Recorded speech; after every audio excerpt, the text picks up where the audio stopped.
Bonjour, vous écoutez l'épisode 32 du podcast Revue et corrigée. Merci de votre fidélité. Cet épisode fait référence à un billet de mon blog publié le samedi 4 avril 2020 et s'intitule « On fait le plein de vitamine D ». On prend le soleil, quoi. Un des nombreux points positifs à la charge de boulot accrue pendant la 3e semaine de confinement, c'est que la différence avec le week-end est plus visible. Et le week-end en devient plus appréciable. Apparemment, il n'y a pas que dans ma belle ville de Bordeaux qu'il fait beau d'ailleurs. Donc j'en profite pour vous donner un conseil. Même si vous n'avez pas d'extérieur, mettez-vous à la fenêtre, carreaux ouverts, face au soleil. Et restez-y quelques minutes, histoire de recharger en vitamine D. C'est pas que j'ai subitement obtenu mon diplôme de médecine à distance, le confinement n'a quand même pas encore été si long que ça, mais j'ai été interpellée ce matin par un de mes compères du Digital pour tous, qui a été diagnostiqué d'une carence en vitamine D.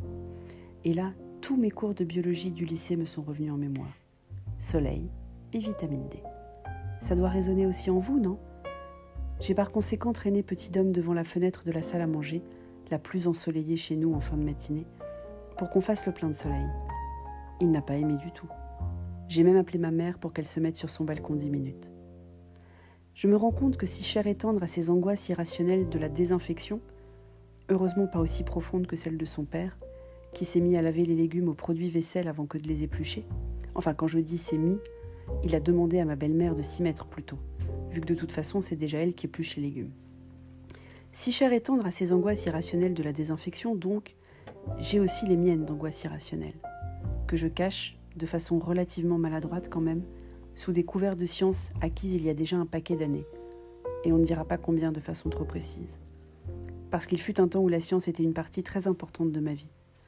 Je vous parle d'un temps que les moins de 20 ans, etc., mais un temps certain néanmoins. Donc c'est le week-end. Il y a 3 semaines, il y a un siècle, il y a une éternité. Une telle météo nous aurait précipités dehors profiter des terrasses. On n'aurait pas été jusqu'au bassin, parce que le samedi de début des vacances de Paris, c'est tout de suite plus compliqué d'y accéder. Mais on serait resté dehors une grande partie de la journée, à alterner balade et repos, shopping et papotage, rue piétonne et passage clouté. À présent, on alterne grignotage et repas complet, jeux de société et jeux vidéo, films de Louis de Funès et vidéos marrantes sur Facebook. Parce qu'ils n'ont pas arrêté de diffuser les films de Louis de Funès. Il faut dire que sa vaste filmographie permet de tenir encore quelques semaines de confinement. En plus, vous savez quoi ?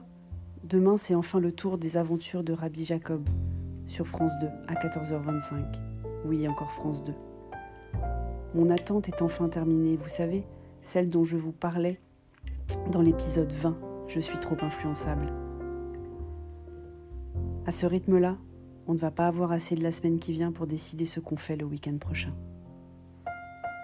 Merci de m'avoir écouté. Si vous appréciez ce podcast, merci de vous abonner et de le partager. Et si vous l'écoutez sur Apple, merci de mettre des étoiles et des commentaires surtout, c'est très important. À bientôt.